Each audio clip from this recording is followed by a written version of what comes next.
Hello, मैं दीपक डबकरा आप सभी का हमारे यूट्यूब चैनल डबकरा मैथ्स क्लासेस पर बहुत स्वागत करता हूं। जैसा कि अपन ने फिज़िक्स स्टार्ट किया था, उसमें दो पार्ट, फर्स्ट मेज़रमेंट और सेकंड जो था डिस्टेंस और डिस्प्लेसमेंट से रिलेटेड चीज़ों को अपन ने पढ़ा है। आज की क्लास में अपन स्टडी करने वाले हैं स्पीड या चाल से रिलेटेड और वेग या वेलोसिटी और वेग से संबंधित चीज़ों को अपन पढ़ेंगे।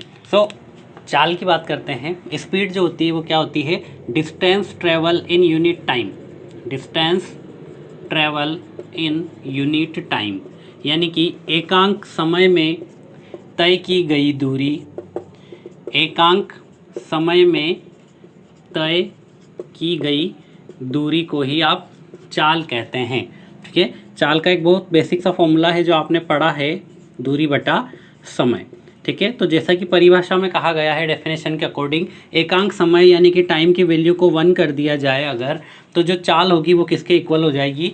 दूरी के। ठीक है, यानी समय को अगर 1 कर दिया जाए, टाइम की वैल्यू अगर 1 हो जाए, एकांक समय हो जाए, तो दूरी किसके इक्वल हो जाएगी? चाल हो जाएगी।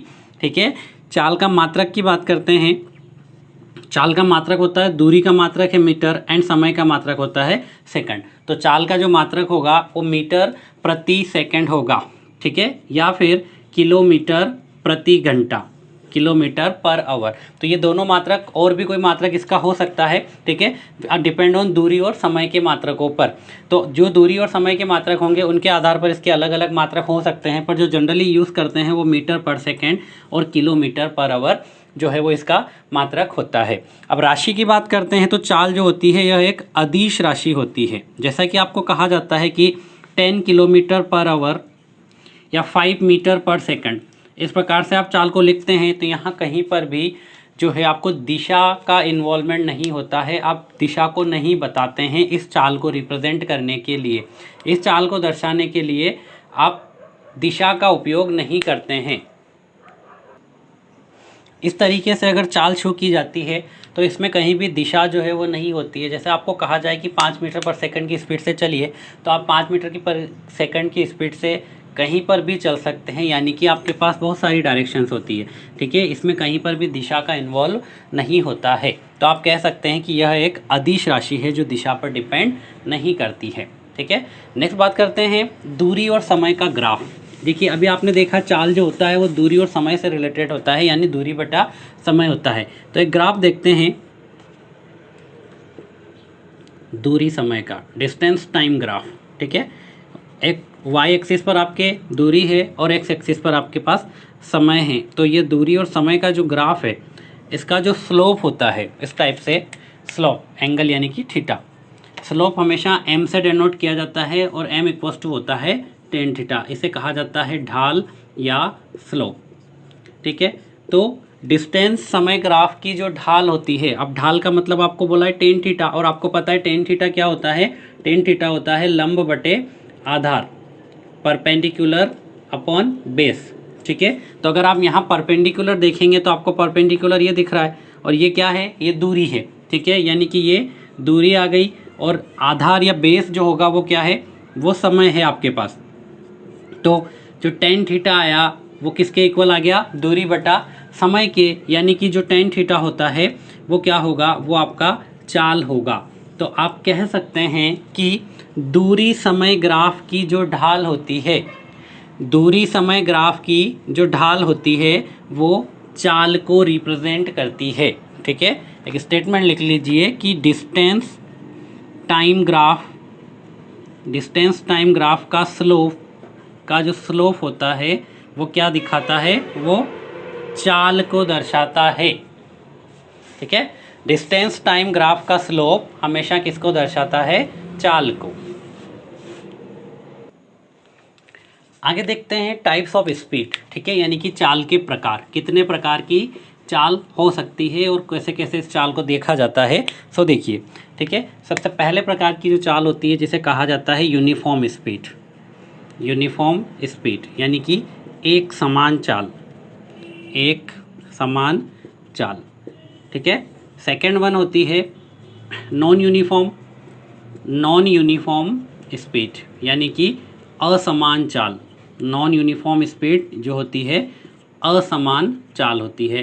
थर्ड वन होती है औसत चाल यानी कि एवरेज स्पीड, ठीक है, एवरेज स्पीड।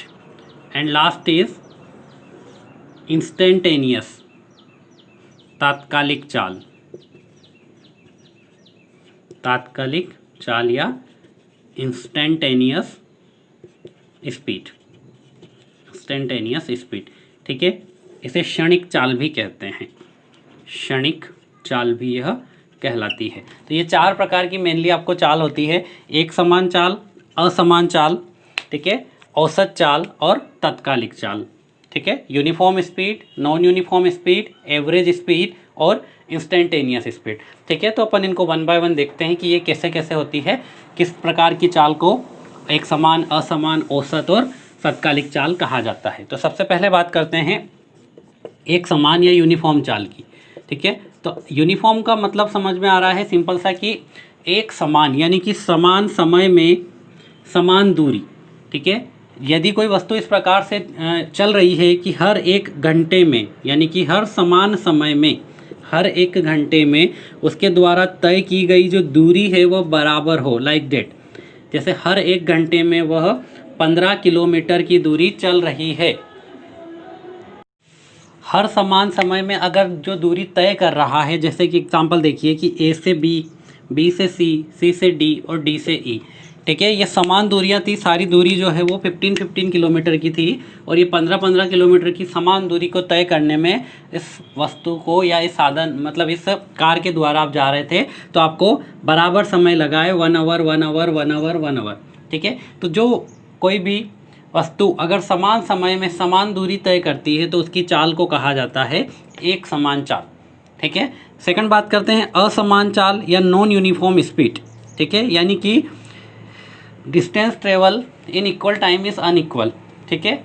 समान समय में असमान दूरी अगर तय कर रहा है, लाइक डेट कि पहले एक घंटे में 10 किलोमीटर चला, अगले एक घंटे में 20 किलोमीटर चला, अगले एक घंटे में 5 किलोमीटर चला एंड अगले एक घंटे में 25 किलोमीटर चला, ठीक है। तो आपको दिख रहा है कि यहाँ पर हर एक घंटे में जो डिस्टेंस ट्रेवल्ड है, दूरी तय की गई है, वो क्या है, अलग अलग है। तो अगर समान समय में दूरी ट्रेवल की गई जो हो, डिस्टेंस जो ट्रेवल की गई हो वो अलग अलग होती है तो वो कहलाती है असमान चाल या नॉन यूनिफॉर्म स्पीड। और अगर समान समय में दूरी अगर समान हो तो वह कहलाती है एक समान चाल या यूनिफॉर्म स्पीड। थर्ड पॉइंट है औसत चाल या एवरेज वेग स्पीड, ठीक है। तो एवरेज क्या होता है, देखिए जैसे आपने देखा कि आपको कहीं जाना है तो हर एक घंटे में वस्तु जो है वो अलग अलग दूरी चल रही है, जैसे कि शुरू के 10 किलोमीटर तक वो 10 किलोमीटर पर सेकंड की स्पीड से चला, ठीक है। अगले 20 किलोमीटर वह 20 किलोमीटर पर आवर की स्पीड से चला, फिर अगले 30 किलोमीटर वह 30 किलोमीटर पर आवर की स्पीड से चला, ठीक है। इस प्रकार से अलग अलग पॉइंट्स को जाने के लिए उसकी स्पीड जो थी वो क्या थी, अलग अलग थी। तो एवरेज स्पीड का सिंपल सा मीनिंग होता है कि आपको टोटल डिस्टेंस ट्रेवल करने में जितना समय लगा है, औसत चाल जो होगी वो होती है कुल दूरी बटे कुल समय, कुल दूरी बटे कुल समय का जो अनुपात होता है वही आपका औसत चाल कहलाता है, ठीक है। यानी कि आप देखेंगे यहाँ से यहाँ तक की जो कुल दूरी है वो 10, 20 और 30 यानी कि टोटल हो रही है 60 किलोमीटर। और अगर समय की बात करें तो यहाँ 10 की स्पीड से चल रहा है यानी कि यहाँ पर इसको 1 आवर लग रहा होगा, यहाँ पर भी 1 आवर लग रहा होगा 20 की स्पीड से 20 किलोमीटर जाने में, और यहाँ 30 की स्पीड से 30 किलोमीटर जाने में भी 1 आवर लग रहा होगा। तो जो टोटल समय है वो हो जाएगा 3 आवर। तो इसकी जो एवरेज वेलोसिटी आ जाएगी वो आएगी 20 किलोमीटर पर आवर, ठीक है। तो एवरेज वेलोसिटी आप इस प्रकार से निकाल सकते हैं कि कुल दूरी बटे कुल समय का जो अनुपात होता है, ठीक है, यानी कि total distance upon total time, total distance upon total time का जो रेशियो होता है वही आपका एवरेज वेलोसिटी कहलाता है। नेक्स्ट टाइप की जो स्पीड होती है वो होती है इंस्टेंटेनियस स्पीड या तात्कालिक चाल, ठीक है, तात्कालिक चाल। अब नाम से समझ आ रहा है कि ये एक तत्काल की चाल होती है, लाइक जब स्पीडोमीटर जो होता है गाड़ी का, जहाँ पर आप गाड़ी की स्पीड वगैरह देखते हैं, तो जब जिस समय आप उस स्पीडोमीटर को देख रहे हैं, ठीक है, और वो जो स्पीड बता रहा है वही आपकी होती है इंस्टेंटेनियस स्पीड, जो कि हर पल हर क्षण में बदल सकती है। जैसे अभी आपने स्पीडोमीटर देखा 60 है, अगले ही सेकंड पर वो 70 हो जाएगा या 50 हो जाएगा, XYZ, यानी कि चेंज होता रहता है। तो जिस पल आप उसको देखते हैं, जिस क्षण भर आप देखते हैं, जिस तत्काल समय पर आप उसको देखते हैं, वही कहलाती है आपकी तात्कालिक चाल या इंस्टेंटेनियस स्पीड, यानी कि किसी इंस्टेंट पर तय की होने वाली स्पीड को ही इंस्टेंटेनियस स्पीड कहते हैं। चाल के आगे बात करते हैं वेग या वेलोसिटी की। ठीक है, वेग या वेलोसिटी से रिलेटेड चीज़ें देखते हैं, क्या होता है वेलोसिटी। ठीक है, तो जैसा कि चाल अपन ने देखा था कि एकांक समय में चली गई दूरी को चाल कहा जाता है, तो यहाँ पर थोड़ा सा चेंजेस आता है। दूरी की जगह आप कहेंगे विस्थापन। एकांक समय में तय किया गया विस्थापन क्या कहलाता है? वेग कहलाता है। अब इसका क्या मीनिंग है? ठीक है, देखिए ज़रा, विस्थापन वेग कहलाता है। वेग जो होता है एक्चुअली वो वेग होता है चाल इनटू दिशा, यानी कि अगर चाल तो है ही सही, चाल के साथ में अगर दिशा भी इंक्लूड हो जाती है तो वह आपका वेग बन जाता है। जैसे आपको बोला कि चाल दी है 25 किलोमीटर पर आवर, ठीक है, अगर 25 किलोमीटर प्रति घंटे की चाल दी है, साथ में आपको दिशा दे दिया जाता है कि पूर्व की ओर या पश्चिम की ओर या उत्तर की ओर, दक्षिण की ओर या उसकी तरफ, उस शहर की तरफ, तो इस प्रकार से अगर आपको दिशा दिखा दी जाए तो ये जो होगा ये बन जाता है वेग। यानी कि चाल और वेग में इतना सा अंतर है कि वेग जो होता है वो एक दिशा में होता है हमेशा, यानी कि उसमें दिशा कंपलसरी होती है। तो वेग जो होता है वह सदिश राशि होती है, दिशा वाली, ठीक है, जिसे वेक्टर क्वांटिटी आप कहते हैं। ठीक है, तो अगर चाल के साथ साथ दिशा इंक्लूड हो जाए तो वह आपका कहलाता है वेग। वेग जनरली डिस्प्लेसमेंट अपॉन टाइम होता है। वेग जो होता है वो विस्थापन बटे समय या डिस्प्लेसमेंट अपॉन टाइम होता है। तो इसकी यूनिट तो वही होती है मीटर पर सेकंड, सारी चीज़ें सेम है, क्योंकि वेग जनरली है क्या? चाल इनटू दिशा, बस इसके अंदर दिशा और इंक्लूड हो जाती है, बाकी इसके अंदर कोई डिफरेंस नहीं होता। जो सारी चीज़ें चाल में होती है वही इसमें होती है, बस इसमें जो मेजर डिफरेंस है वो होता है दिशा की ओर। दिशा भी इसमें इंक्लूड हो जाती है, यानी कि पूर्व की ओर, पश्चिम की ओर, कुछ ना कुछ डायरेक्शन आपको देना पड़ेगी। क्यों? क्योंकि ये क्या कर रहा है? विस्थापन चल रहा है, विस्थापन कवर कर रहा है। और विस्थापन आपको पता होता है दो बिंदुओं के बीच की न्यूनतम दूरी होता है। अगर आपको ए से बी जाना है न्यूनतम दूरी में तो यही रास्ता है, तो आपको यहाँ बताना पड़ेगा कि 5 मीटर पर सेकंड बी की ओर, तभी वह सबसे छोटे रास्ते से जा पाएगा। और अगर डायरेक्शन आपको दे दी है, यानी कि यह जो चाल थी यह अब क्या बन गया? वेग बन गया। अगर दिशा नहीं दी तो वह चाल होती है, अगर दिशा दे दी जाती है तो वह वेग बन जाता है। जैसे कि एक एग्जाम्पल है आपके सामने, समझना, आपको चाल और वेग में डिफरेंस क्लियर होगा। अगर आपको दिया है कि 25 किलोमीटर पर आवर पूर्व की ओर और 20 किलोमीटर पर आवर पूर्व की ओर और 20 किलोमीटर पर आवर उत्तर की ओर, आपसे पूछा है यहाँ पर दोनों में कि क्या ये चाल दोनों की इक्वल है। लाइक ये ए है और अगर ये बी है, ये कोई दो अलग अलग चीज़ें हैं। एक की चाल 20 किलोमीटर पर आवर पूर्व की ओर है, दूसरे की चाल 20 किलोमीटर पर आवर उत्तर की ओर है। तो चाल और ए बराबर चाल और बी, क्या ये सही है? और वेग ए बराबर वेग बी, क्या ये भी सही है या गलत है, ये आपको बताना है। तो आप देखो, चाल तो आपको दिख रही है दोनों की बराबर है 20-20, तो चाल ऑफ ए बराबर चाल ऑफ 20, ये बात तो सही है। बट वेग की बात करता हूँ कि वेग ऑफ ए का वेग और बी का वेग, वेलोसिटी ऑफ ए और वेलोसिटी ऑफ बी, तो आप देखेंगे कि वेलोसिटी के अंदर डायरेक्शन भी इंक्लूड होती है और यहाँ दोनों की डायरेक्शन जो है वो डिफरेंट है या अलग अलग है, यानी कि ए का वेग बी के वेग के बराबर नहीं होगा। तो ये बात गलत हो जाएगी, यानी कि वेग of A is not equal to वेग ऑफ बी, ये सही होगा। ठीक है, तो ये भी ध्यान रखिएगा कि वेग को बराबर होना है तो चाल के साथ साथ दिशा भी बराबर होना ज़रूरी है।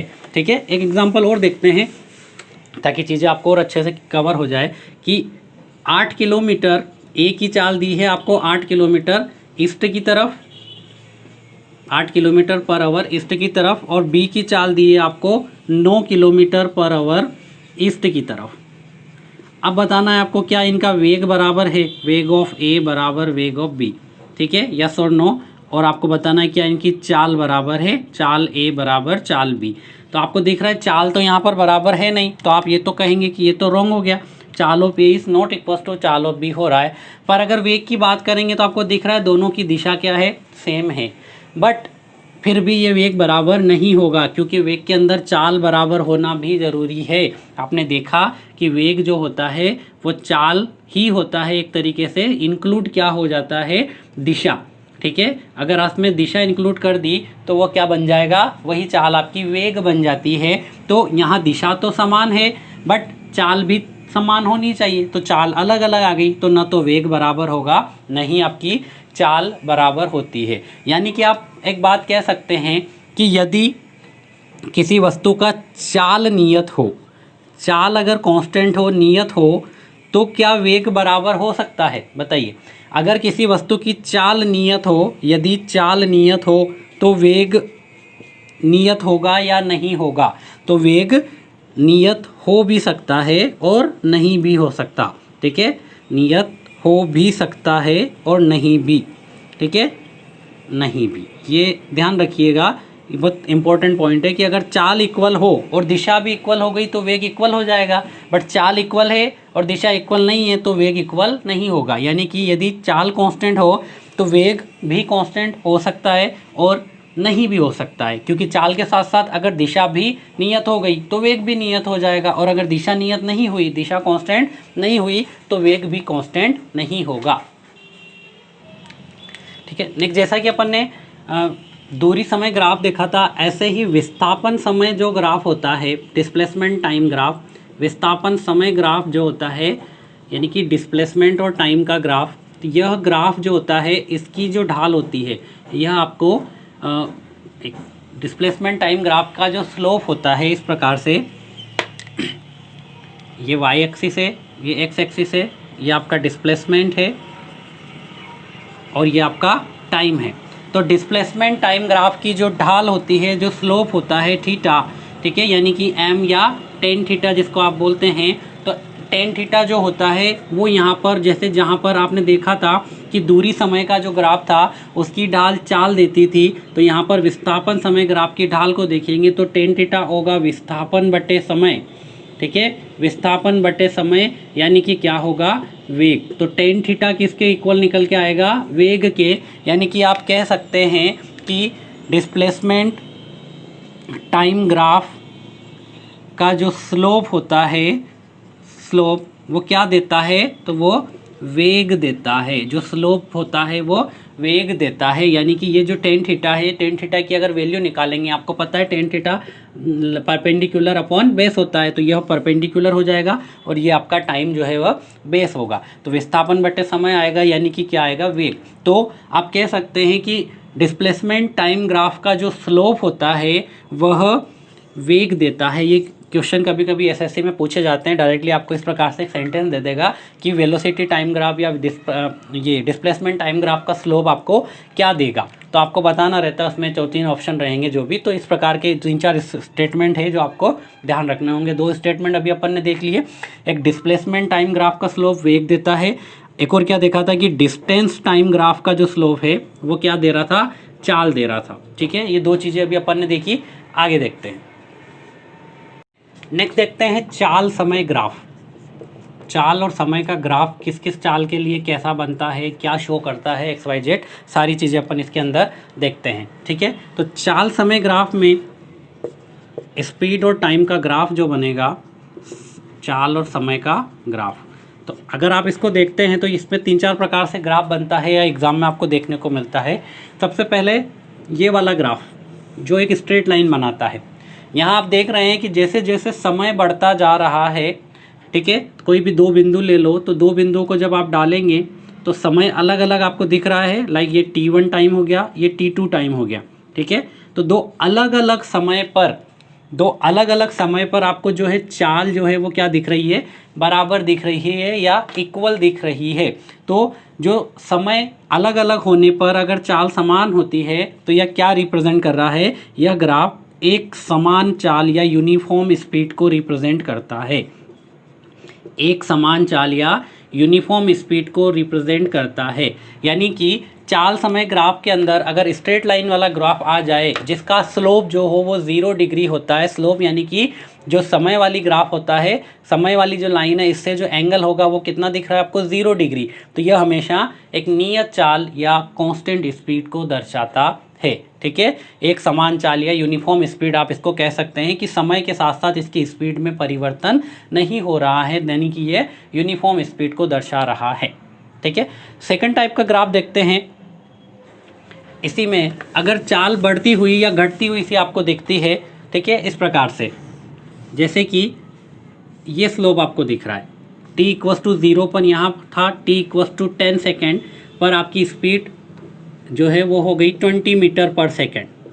ठीक है, 0 मीटर पर सेकेंड से आपकी स्पीड स्टार्ट हुई थी और टाइम अगर 10 सेकंड हो गया तो आपकी स्पीड जो है वो हो गई 40 मीटर पर सेकेंड। ऐसे क्वेश्चन में आपसे पूछा जाता है कि बताइए वस्तु के द्वारा तय की गई दूरी कितनी होती है। वस्तु के द्वारा तय की गई दूरी कितनी होती है। तो जनरलाइज वे में अगर आप इसको निकालेंगे सिंपल तरीके से, तो आप क्या करते हैं, आपको पता है कि दूरी क्या होता है, चाल इंटू समय, चाल इंटू समय। बट समस्या ये है कि यहाँ पर चाल इनिशियली 0 थी, कंटिन्यूसली बढ़ती जा रही थी और फाइनली 20 हो गई थी। तो चाल कहीं एक तो है नहीं। तो इस समय जब भी इससे केस में दूरी निकालना हो तो अपन हमेशा क्या लेते हैं, औसत चाल, एवरेज स्पीड कितनी है। तो औसत चाल इंटू क्या हो जाएगा, समय। अब औसत चाल, दो डिफरेंट चाल दिख रही है आपको, 0 और 20। तो औसत चाल कितनी होगी, 0 और 20 का क्या ले लेंगे, औसत। 0 + 20/2 इंटू समय आपको दिया है 10, यानी कि ये आएगा 10 × 10 = क्या आ जाएगा, 100 मीटर। ठीक है, यानी कि इस ग्राफ को देखकर आपसे दूरी पूछा जाए तो आप दूरी को इस प्रकार से निकाल सकते हैं। ठीक है, दूसरी बात करते हैं, अगर इस ग्राफ का आप एरिया निकालते हैं, इस कर्व के अंदर का एरिया, तो ये आपको एक ट्रायंगल दिख रहा है। ठीक है, इस ग्राफ में इस कर्व के अंदर का एरिया अगर आप निकालते हैं, क्षेत्रफल, तो यह आपको क्या दिख रहा है, यह आपको एक त्रिभुज दिख रहा है जिसकी ऊंचाई 20 है और जिसकी आधार जो है, बेस जो है वो कितना है, 10 है। तो इस त्रिभुज का अगर आप एरिया निकालेंगे, ठीक है, एरिया अगर इस त्रिभुज का निकालेंगे, एरिया अंडर द कर्व अगर आप निकालेंगे, ठीक है, अगर वक्र के अंदर का क्षेत्रफल अगर आप निकालेंगे तो आपको दिख रहा है त्रिभुज दिख रहा है। तो त्रिभुज का एरिया क्या होता है, 1/2 आधार इंटू ऊंचाई, 1/2 आधार इंटू ऊंचाई, यानी कि 1/2 आधार आपको दिख रहा है कितना, 10, और ऊंचाई आपको दिख रही है 20। तो इसको आप सोल्व करेंगे तो 2 से 10 ये हो जाएगा 5 टाइम्स, तो ये आ जाएगा 100 मीटर। तो आप देखते हैं कि ये एरिया अंडर द कर्व है, ये किसके इक्वल आ गया, कि ये भी जो आपने दूरी निकाली थी इसी के इक्वल आया है। यानी कि अपन बोल सकते हैं, इस ग्राफ को देखकर आप बता सकते हैं कि स्पीड टाइम ग्राफ में एरिया अंडर द कर्व जो होता है, एरिया अंडर द कर्व जो होगा, मतलब यानी कि वक्र के अंदर का जो क्षेत्रफल होता है वह दूरी के इक्वल होता है। एरिया अंडर द कर्व किसके बराबर होता है, दूरी के इक्वल होता है। स्पीड टाइम ग्राफ में एरिया अंडर द कर्व, वक्र के अंदर का जो क्षेत्रफल होता है वह हमेशा दूरी या डिस्टेंस के इक्वल होता है। यानी कि अगर आपको क्वेश्चन में इस प्रकार से ग्राफ दिया हुआ हो तो आप उस ग्राफ का एरिया अंडर द कर्व निकाल कर भी दूरी बता सकते हैं, या शॉर्टेस्ट तरीका करना हो तो इस तरीके से भी कर सकते हैं। एक एग्जांपल और लेते हैं ताकि आपको चीज़ें और अच्छे से क्लियर हो जाए। देखिए, ये आपकी स्पीड थी, 0 से 40 हो रही है और समय आपको लग रहा है 6 सेकेंड। ठीक है, 6 सेकेंड में आपकी स्पीड जो है वो 0 से 40 हो गई। स्पीड का ग्राफ ये है, समय ये है, और ये आपके जो ग्राफ रिप्रेजेंट कर रहा है वो इस प्रकार से है। तो आपसे पूछा है कि इस ग्राफ में आपको दूरी बताना है। ठीक है, आपको दूरी बताना है तो क्या करना है, अभी जैसा आपने देखा था कि दूरी क्या होती है, एरिया अंडर दी कर्व, यानी कि आपको इस वक्र के अंदर का एरिया निकालना है। तो ये एरिया कितना हो जाएगा, ये आपको एक त्रिभुज दिख रहा है, ठीक है, जिसका आधार कितना है 6 सेंटीमीटर और जिसकी ऊंचाई कितनी है 40 सेंटीमीटर, यानी कि 1/2 × 6 × 40। ठीक है, इसको इससे कैंसिल कर देंगे तो ये आ जाएगा 120 मीटर। तो जो दूरी होती है वो हमेशा क्या होती है, क्षेत्रफल के बराबर होती है, क्षेत्रफल के बराबर होती है। कौन सा क्षेत्रफल, वक्र के अंदर का क्षेत्रफल। दूरी जो होती है वो क्या होती है, वक्र के अंदर का क्षेत्रफल के बराबर होती है, वक्र के अंदर के क्षेत्रफल के बराबर होती है। या फिर आप जनरल वे में निकालना चाहें तो यहाँ क्या लिखेंगे, दूरी इक्वस टू औसत चाल, औसत कितना है 0 + 40/2 इंटू समय कितना लग रहा है 6, यानी कि ये हो जाएगा 20 × 6 यानी कि 120 मीटर। तो आप दोनों तरीके से अगर ऐसा क्वेश्चन कभी आपको देखने को मिल जाए तो आप दूरी जो है निकाल सकते हैं। ठीक है, आज की क्लास में यहीं तक रखते हैं। नेक्स्ट क्लास में वेलोसिटी के संबंधित कुछ ग्राफ और कुछ क्वेश्चंस को और डिस्कस करेंगे। तब तक जुड़े रहिए डबक्रा मैथ्स क्लासेस में और इस वीडियो को अधिक से अधिक लाइक, शेयर और सब्सक्राइब कीजिए। Thank you.